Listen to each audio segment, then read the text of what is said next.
And a good Wednesday afternoon to you. This is Cards Hub 365, brought to you by Gray Bar. Joe Roderick, Brenden, Schaeffer with you after a Cardinals victory as spring training is so close to being over.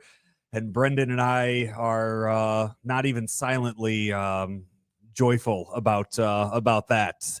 You should see the text exchanges that. We're ready, man. We're ready for actual baseball and for these games to matter. There's no doubt about that. Absolutely. And just more and more stuff today. It's just, for a team that is in a reset, for a team that is, as Jesse Rogers said yesterday on the Randy Carricker show, was not going to contend and going to be in sell mode in July and talking about what they could get for Ryan Helsley. The buzz is still surrounding the Cardinals, and the fans are still, I think, wanting to be optimistic about what this team can be. And there are still a lot of spots, or I guess a few spots, I should say, a lot of questions about what those few spots will look like starting next Thursday. Brenden, and it kind of starts with Victor Scott. It seems like now at this point, I don't think we saw this Victor Scott controversy coming into play when at the middle of February. I don't know if we did. I mean, he had a really good spring last year and earned his way onto the open day roster, mostly because of some injuries that happened right at the end of spring. But he played well enough for the Cardinals to give him that chance, and he kind of floundered at the plate. I felt like he was a guy who has the confident makeup to not let that impact him long term. The Cardinals agreed, so they took their shot. It didn't work out, and he spent a lot of the year in Memphis before coming back up toward the tail end of the season. But if you look at his numbers last year, he had a 502 big league OPS. His AAA OPS was barely any better than that. So he struggled at the plate throughout 2024 to the extent that I don't know that we thought as a collective coming into spring that he was going to force his way onto the roster again. You thought maybe there'd be a gradual rebound. There's been nothing gradual about what we have seen from Victor Scott II. And in fact, with his third home run today, he's got 3 home runs in fewer than 50 spring plate appearances, Joe. I know you can't just simply do the math and extend that to 600 plate appearances, but like that would be plus 30, 35 home runs in a full season. Again, I don't think that's necessarily where Victor Scott lands in the big leagues, but if you told me, hey, he could develop into a guy who hits 15 to 18 home runs, hits a bunch of doubles, steals 25 to 30 bases, and develops into a Gold Glove caliber center fielder, that should be like the guy at the very top of the list of the type of player, the archetype that the Cardinals would want to give every chance to see what he's made of this season. And yet we do some counting to 9 and we go, is there a spot for Victor Scott in the everyday lineup? And I think it, for better or worse, fair or unfair, is at least still in question as to whether or not the Cardinals think they can find the playing time to make that work for him. And that was, Lynn Worthy wrote the article today about Victor Scott being too good to be on the big league roster, which in a year that we're being told the young guys are going to play and it's going to be a reset, seems like a ridiculous thought to have. I think maybe rewording that a little bit, or I guess looking at it from a different angle, might be the way to go. But you say 9, and I really think you look at it, I think there are 10 guys, in my opinion, right now who should be playing every day. And if you give me those 10, that's fine. 6 games a week, I can make it work. Yeah, I mean, I understand where you're coming from. I think the math quickly gets a little more complicated than that if you do have all 10. And I agree. You've got the 9 that you'd have if Nootbaar was playing center, and then you'd have Victor Scott as your 10th. And if he's your center fielder on a regular basis, then that, like you do, you have 10 guys for 9 spots. It's what we spent the spring talking about. The first week of April, you could have one guy get hurt and suddenly everything fits together and it makes perfect sense. And you don't have to figure out every day of the week, can we sit a different player to make all of this pan out? I also think the Pedro Pages factor, where he's going to catch more games than people think. I think Herrera will catch more games than Pages, but I don't know that Herrera is going to catch 90% of the games. I just don't think that's realistic for catchers. So on the days where he doesn't catch, do they try to find Herrera some opportunity at DH, particularly against lefties? I think it can work. I think it's a strain. I think it makes it more difficult on the manager to figure out how to prioritize, because the other thing too is when you've got veteran players and young players that have been promised opportunity, like ego comes into play, and you want to make sure that everybody is from a personal standpoint, operating on the plane that's going to allow them to be successful. And that's Oliver Marmole's job to kind of juggle all of that. And I don't envy the job this year. If they're going to put Victor on the roster and say, hey, these 10 guys all have to play every day, good luck. But can we call it a good problem to have? Can we say that it's really nice that you can look up now, if after a spring of talking about the offense kind of floundering, you can look up and see Lars Nootbaar has an OPS above 950. And guys like Herrera, Wilson Contreras, and Victor Scott are all above 1,000 by a pretty healthy margin. This Cardinal lineup is starting to come together in a way that I could see the success of the team if these guys continue their performances. It's not the floundering that it felt like it was a couple of weeks ago, especially for the names that we mentioned. I tried to look earlier. Maybe you have a better outlet for this to find this stat, but I was trying to find it just across all of baseball last year, unique lineups. How many lineups each team used last year for that? Because as I look through, I found what the most common lineups were for every team, and you kind of look through that. But I just think, there were how many guys, 5-6 guys last year that played in 162 games for the entire season last year that started all 162 games. So right. If you have that 10, do you, Victor Scott, what is it about Victor Scott that you would want him out there 6 days a week, 5-6 days a week, as opposed to 4 days a week, if you go with that rotation? And same could be said with a lot of different guys too on this team. Same could be said with Gorman, I think, as well. I think you can look and break it down with Gorman and Burleson as being guys that every week and a half, there's going to be a lefty where you can sit them. Because it's not that they're platoon, but you can strategize when you do sit them and find a day. Victor, though, I don't think 4 is enough. I don't think 4 a week is enough when most weeks you're playing 6-7. I think if he's in a spot where the development still needs to take precedence, I want to see probably 5 times a week. I know it might sound like we're splitting hairs, but I think that those differentials matter when you look up and down the lineup and say, all these guys are everyday guys. Like, as much as you're right that a lot of these guys in MLB today aren't playing 160 games anyway, the whole thing has been, hey, can Lars Nootbaar play a full season? Like, we want these guys to do it. We want these guys to play, and maybe not 162, but 150. I think, Nootbaar, Wynn, Donovan, I think all certainly fall into that category. I think a guy like Walker should be in the lineup that often, even if he's maybe DHing here and there. Contreras should be in the lineup at least that often. So it's harder to find the spots necessarily when you dig into who it would be that's sitting. I wonder if somebody like, Nolan Arenado maybe doesn't have to play 150 something times unless he kind of reverts back to his production offensively from prior years.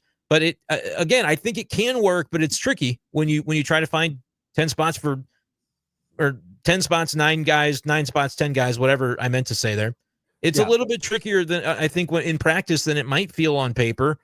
But you're right. Like, the reason a lot of those guys don't play 160 games is someone's going to be hurt. And when that happens, it'll be such less of a conversation as you get into the season. You don't want guys to get hurt, but I'm going to say the same thing I've said with the rotation. It'll happen. It'll probably happen to both the rotation and the lineup in the first month of the season. And then suddenly it's like, all right, everybody hit the ground running. You're playing every day. No issues. And one of the things too this year, I mean, in years past, if you looked at it and you said, if one guy got hurt, and you can go up and down, you can look at a lot of different rosters. If one guy gets hurt, how crippling it is for the whole team. The past 5-6 years, if Paul Goldschmidt got hurt, he was your starting first baseman 150 games last year. For as bad as he was last year, he started at first base 150 games last season for the or just a DH or at first base. So for 150 games last year. With this year's team, I think you do look around. Yeah, you lose certain aspects of each player, but as far as filling in, you do have all of those different amongst those 10 guys. You do have those holes that can be filled amongst all of those if one guy goes out more than another. I would say besides maybe Mason Wynn. He's the one that's difficult because they haven't really opted to throw Brendan Donovan into the fire at shortstop. I would have liked to have seen it in spring. That's just not the direction they're thinking. I asked Marmol about that early in camp, and he's like, yeah, not really. And so that's fine. But they have a split squad game on Friday, And Mason Wynn didn't play today either because of the wrist. So yeah, you very well could I would get love it. Just one game, but split squad of Donovan at one spot and Barrio at the other.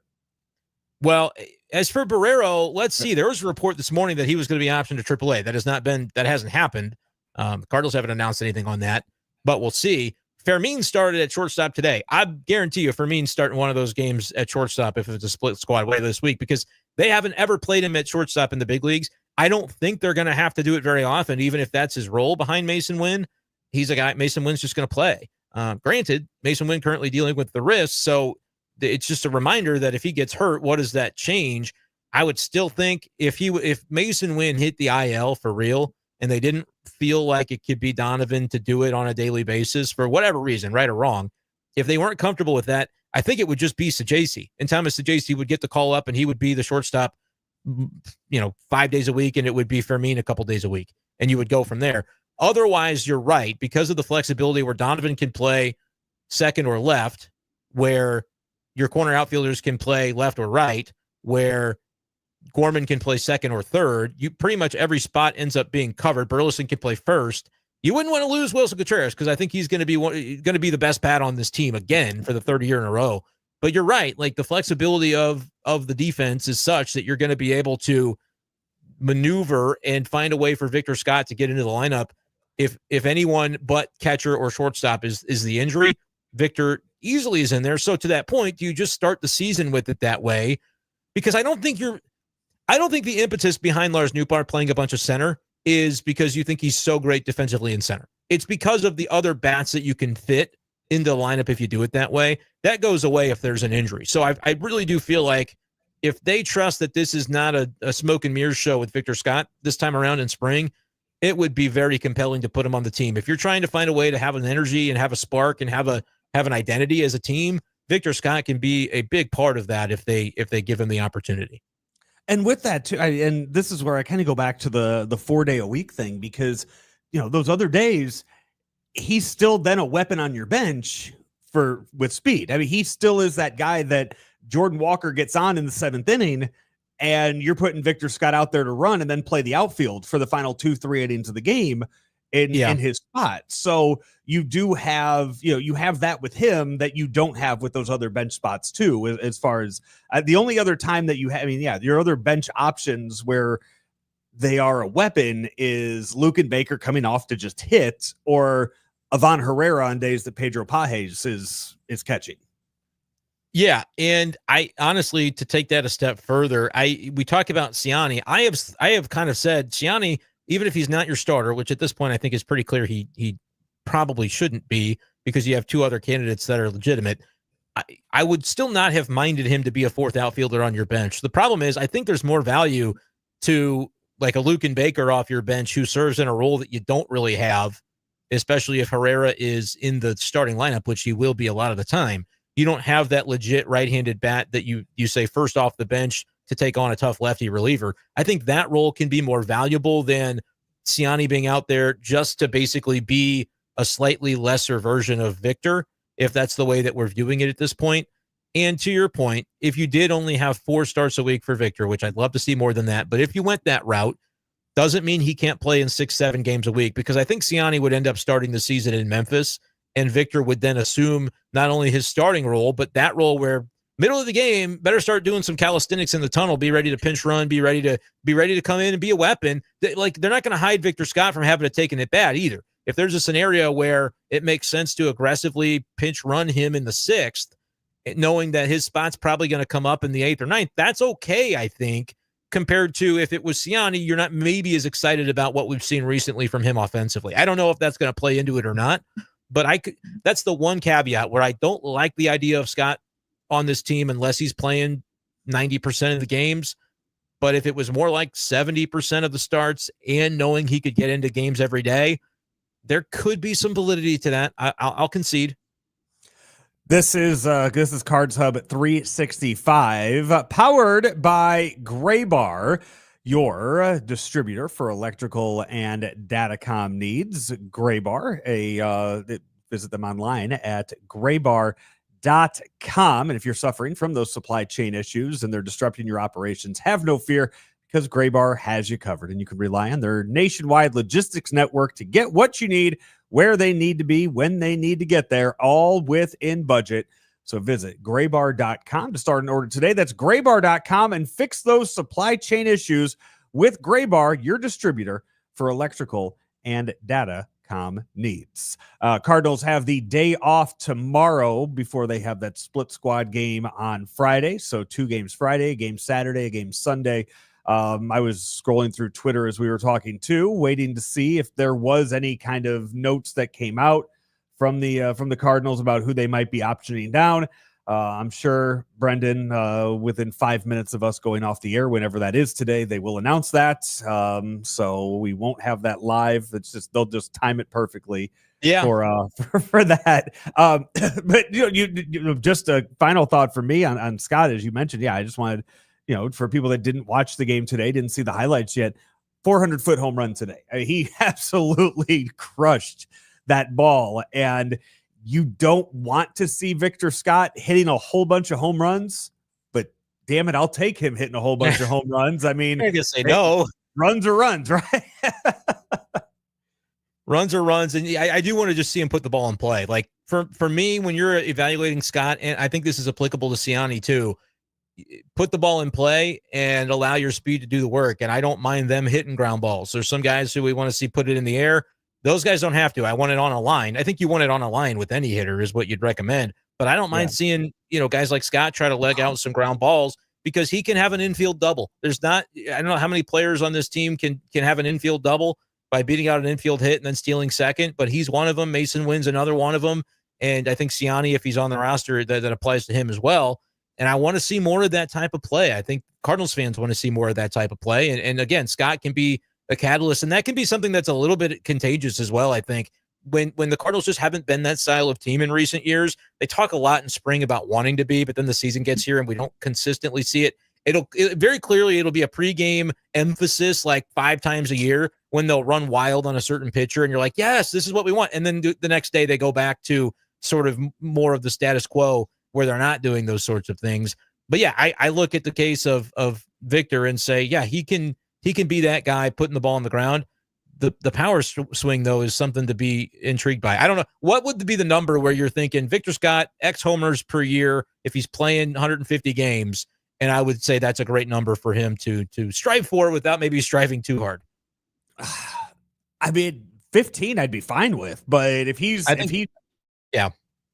was going to say, if he's showing 3 in spring training so far, it might be one of those anomalies where it's like the guy hit 5 in spring training and then won the whole regular season type of deal. But what's your number for that? I think I'm putting him in the Brenden Donovan category, where like Donovan can hit him, but doesn't have to have it be the primary part of his game. And you might even say that a little more so with Victor, because he's got speed where Donovan's not necessarily a particularly fleet of foot player. So I think Donovan hit like 14 last year. If you're Victor and you're between 13 and 17 or something, 12 and 18, I think that's wonderful, because it shows me that he probably has the chops to consistently do all the other things he needs to be able to do at the big league level to be a contender to stay around and never have to go back to Memphis. So yeah, I mean, if he's hitting double-digit homers, I think he's in a spot where it's not about the homer, but it tells me the rest of his game is probably developed to a point where you can trust him in the daily lineup. Who's your comp right now for Victor Scott? Do you have one in baseball that you want to compare him to? Not because you didn't tell me about that question beforehand. No, it's one that just popped into my head. So yeah. Because I mean, we're sitting here, we're talking about him being that everyday guy. Yeah. And it didn't hit me to even ask that until you brought up how many home runs you wanted to see. And then I'm sitting here thinking of other center fielders in baseball with his skill set that I'd kind of would want him to be. And a name doesn't come to mind, I guess. No, I don't think I have one that's a current player, because I think I don't want to limit him by saying, he's not somebody who can hit for a solid average. He's not somebody who can hit for a little bit of power. He's not somebody who, I think he can do a lot of these things at the upper, percentile of what he is capable of, what his potential is. But it's so hard to say. He had a 500 OPS last year at at both levels he played. So it's very difficult to say, oh, he's this guy who's going to settle in with an 800 OPS because he gets you 12 to 15 homers and the rest of it he does it in doubles, but he's also really fast. Like there's a unique skill set here that is waiting to be untapped. And if he ends up at, the 80th percentile on the bell curve of what he's capable, I think the Cardinals have a really, really good player on their hands for a long time. But, not everybody ends up on the 80th percentile of their own personal bell curve. You just rarely have a player that all the tools are there. I think he's got every tool in the book. I don't know about how his throwing arm stacks up, but that everything else, and I would say arm is the least probably valuable tool of all of them. Everything else stacks up in a really, really favorable way. Now it's just about putting that potential into practice. Yeah, and I'm looking. They don't. Baseball Reference doesn't even have any comps for him because of how few games he's played in Major League Baseball. So it's not even there yet. Redbird Farmhands chimes in, thinks that Scott's peak is Michael Harris of the Braves. Michael Harris is maybe a good comp, and Michael Harris is a guy who has tools and has also ended up, kind of having a little bit of a back down to earth sort of vibe after. I mean, he debuted and it was kind of out of nowhere. Had an unbelievable rookie season to win that award, Rookie of the Year, and then last year he was more of a league average guy with a 722 OPS. And I would like to think Vic can steal more bases. Harris has 50 steals in basically 3 full seasons, though he's dealt with some injury and only had 10 this past year. But I think that would be a great thing to have happen for Victor Scott, is for him to turn into Michael Harris, no doubt about it. Michael Harris with maybe a little bit more of a propensity to try to steal bases and doesn't strike out a ton. Like he averages about 100 strikeouts a year in 500 or so plate appearances, which is, everybody strikes out 100 times nowadays, but that's not like overwhelming. That's a guy who, more often than not is going to put the ball in play. Doesn't take many walks. But yeah, I think Harris would be, and I think this was kind of a conversation that happened before last season, where it's like, if he turns into Michael Harris without like a ton of minor league stardom and then just shows up and does it at a pretty young age, Harris did it much younger than Scott even is today. But that would be tremendous. I think that would be a really good peak potential thing to have happen. I wanted to get to this comment just a few minutes ago. Encouraging game all the way around today, said Randy. Trying to figure out how you keep Burleson and Scott out of the lineup just about every day. And I don't think there's, again, I mean, there is an easy avenue to that.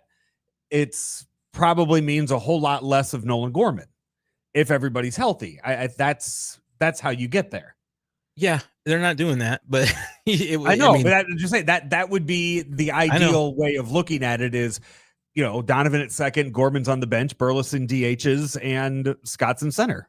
And even before this from Victor Scott, my argument early in spring was, hey, it was around when Gorman started the spring and he was really struggling, which he's gotten a little better since then. But I said, hey, just so you know, the most intriguing thing of this all is going to be what happens when the manager's trying to find a spot for Burleson, who by all accounts takes every at bat really well, doesn't really strike out, puts the ball in play, and also led the team in homers last year. And Gorman's going, 1 for 11 with 6 strikeouts. It's going to be, how long is that runway actually? Like that's the way I felt about it before even Victor Scott asserted himself and said, hey, by the way, you can't put Nootbaar in center field because I'm going to play that spot. Like it is the biggest question I think surrounding this team, especially on the position player side, is like, how do you give the runway that was, earmarked for Gorman if Gorman starts slow? The one of the big question marks going into the season was also the rotation. And today Steven Matz goes 6 innings, allows 4 hits, strikes out 2, 85 pitches went out there and threw a really good game today. You're talking about Cy Steve? Is that who you're talking? Is that who you're referring to? Is this something you're starting? I'm fine with that. Look, if he has a 2.29 ERA during the real season, I think you're going to have some conversations about that. Yeah, this would be, again, when I bake in all the variance for this Cardinals team, and when I tell people on this show that they could lose 90 games or they could win 90 games, this is what I'm talking about. If Steven Matz is your number 2 behind Sonny Gray because he's going out there and pitching like this, 6 innings, 1 run, again, it's a spring training game. Just like I wasn't going to go, bananas when guys were struggling early in the spring. Let's not go too crazy with a guy thriving in the spring because it's got to count. But I mean, by all accounts, right now, Steven Matz, I'll tell you this, he's not a guy you're shoving to the bullpen. Like the nice little narrative would have been, Matz kind of struggles in spring. We're going to shove him to the bullpen for McGreevy. There's no reason to do that because you don't look a gift horse in the mouth. Steven Matz is pitching really well, and I'm excited to see if he can translate that to the regular season and stay healthy. That's the key. That's the number one key is him staying healthy. And I think as we've gotten to this part now of spring, we can read a lot more into the pitchers because they are going 6 innings now that we've reached that 5-6 inning mark. Back in February, when they were just going out there, if it was 2 innings of shutout ball, you're going, okay, 2 innings, he got up and down, once, and you just, it is what it is. But now that you're actually getting there 6 innings, and Michaelis yesterday had a good start in 6 innings, and I think the biggest thing was him going out there for that 6th inning after getting hit with the line drive in the 5th. And you're seeing these guys now going deeper into games, which also was one of the bigger problems that they've had in recent years of getting out of the 5th inning. And then the bullpen shot, and then everything else just crumbles all around it. So, yes, seeing them being able to go 6 innings and have an effective 85 pitches in those 6 innings is one of those things that I think we can all look at and say, okay, if this is one of those things that happens, then yeah, as you mentioned, the 90 wins. Like I've sat here before and talked myself into 86 to 88 wins, but you're exactly right. The win 90, lose 90 is really surrounding things like this. So let's mark this down because I think we've covered and understand the variance. Let me put you to the test. I want you to give me the ERAs for the following starting pitcher. I'm not going to hold you to it, but just as you're baking in a prediction, I played this game with Brooke offensively last week when I subbed on the Brooke and Randy show, and Matthew Rocchio was there too show. I want you to give me Sonny Gray's ERA. Let's assume full health for these starters. We can't bake in injuries. There will be some, but just if they pitch a full season, 30 starts, what's Sonny's ERA? Give me a 3.7 ERA for Sonny. Put you down for 3.7. How about Eric Fetty? 3.4 for him. Woo! So I'm a fan of his. I'm a fan of. He was able to survive the South Side of Chicago for half a year last year with decent numbers. I'm fine with that. All right. How about Cy Steve? What do you have for Steven Matz's? I'm just going to start calling him Cy Steve. What do you got for him? Answer in the comments too. Brian's given his. Throw yours into the comments as I'm asking these folks. I need to open up the comments for this. That's Brian. Brian and I are right on track with that. Yeah, every 4 years, Sonny Gray has an awesome year. This is only year 2. This isn't year 4. This is year 2. So maybe I go. What did I say? 3.7. Maybe I go up. Maybe I'm up there a little bit more with that. But okay. Cy Matz. I'm going. I'll go 3.8 for him. Oh, I got to erase the first digit. I thought you were going to say 4. These are your predictions.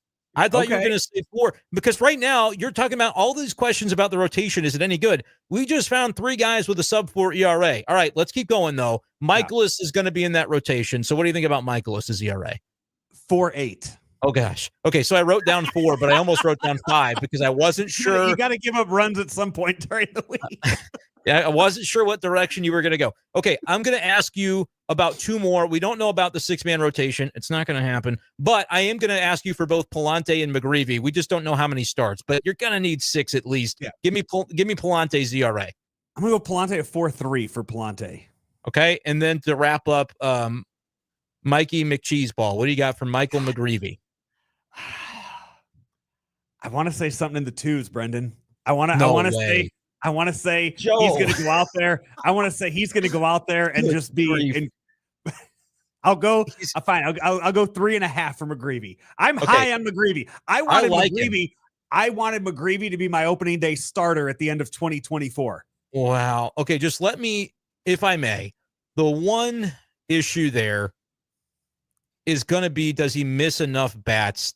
Can he get to be a strikeout per inning guy in the big leagues? If not, that's going to be tough.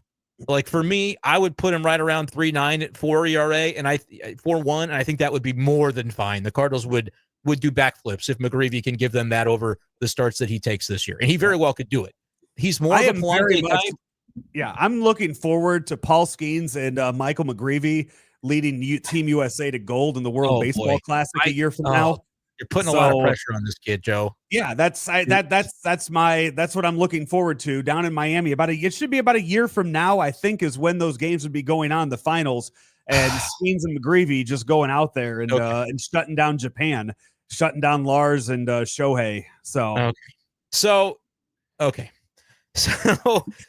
the comp I want to make to where it could go really well for McGreevy is like good Dakota Hudson. You know what I mean? Like before the Tommy John. Dakota Hudson in 2019 led the league in walks. He led the majors in walks. In 174 innings, he walked 86 batters. He walked a batter every other inning. It wasn't pretty. He only struck out 136 in 174 innings. However, he had a 3.35 ERA. The fielding independent pitching was much higher than that. I would like to think that McGreevy lowers the walks compared to what that season was for Hudson. But if he's in the mid threes because he's putting the ball, getting the ball down, inducing weak contact, and not making mistakes, that could be the type of year McGreevy has. But as we saw with Hudson, he didn't sustain that for a career because it's a very difficult way to live. I think Palante is going to run into that at times with his pitch to contact nature. Michaelis has had years where he's been an all-star and years where he's looked like he shouldn't be on a big league mound for the same reasons. They're kind of more pitch to contact oriented, which brings me full circle to why you probably want Lars Nootbaar in left and a center fielder in center who could potentially win a Gold Glove someday. I don't think that's Newt in center field. In left, have a party. It could be. He could be a Gold Glover in left someday. I don't know if I'd predict it, but I don't think he's doing it in center. And I think this is a pitching staff that would so very much enjoy having a Victor Scott or even a Ciani out there in center. I know that right now it doesn't look like it'll be him, but I do think prioritizing defense where you can is going to matter for this pitching staff. Do we know on Friday your starter Sonny Gray is starting one of those games, Brenden, and McGreevy's starting the other for the Cardinals in those split squad games? I'll take your word for it. Okay. I just looked at that's what Yahoo Sports says. I just looked it up quickly to see that. So I guess your last start for Sonny Gray before opening day for him. It'll line up really well for him. Yeah. And that's what I mean, because this is the last time you're doing it. I mean, you won't be doing a show again, I believe, till Saturday, one of the Cards Hub shows. So your what do you need to see out of Sonny Gray to give you some sort of hope that he knows what he's doing to get ready for the start of a season? I don't care at all. I don't need to see anything. He could give up 3 bombs, and I'm still not going to count him out for having a really good start to the season. Him kind of, and I get it. He's working on stuff. He knows his game. I would like to see him have the results be a focus in this one, but that dude's on another plane. I'm not going to pretend to be able to get into his head and dictate to him what matters. I won't worry if he struggles. Now you get to the regular season and he's allowing homers like he did last year when he gave up 21. Be a little different. But, even with the spring he's had, you're saying 3.7 for Sonny. I actually don't think that's far off. I think, and he was like 3.8, 3.9 last year. So I think that's a reasonable place for him to live. I just want to make a note, though, that you basically have all of these starters other than Michaelis being pretty darn effective. And you even lowered Michaelis's ERA by a half a run compared to what he did last year. Oh, did I? God, I thought I went higher with his. I'm sorry. I could go up. I mean, we can change it.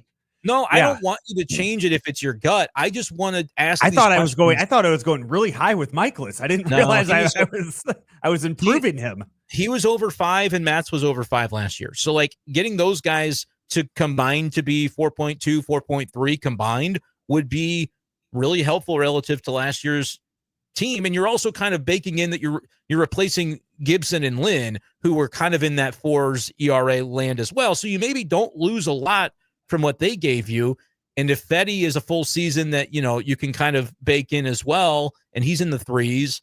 My point is like, I'm trying to find a way this Cardinals team stinks on ice, but if these are the predictions, and if I played the game with you offensively, I think you'd land around, and I think we probably did do this, but you'd be around where Brooke was when we're like, yeah, I think a lot of those guys can do what they did last year, or maybe a little better. And so, like, there is a lot of room for the Cardinals to be a pretty good ball club this year, is the reason I keep framing it. Because when I come out here and say Cardinals could be pretty good this year, people call me a homer and I'm wearing the rose-colored glasses and stuff.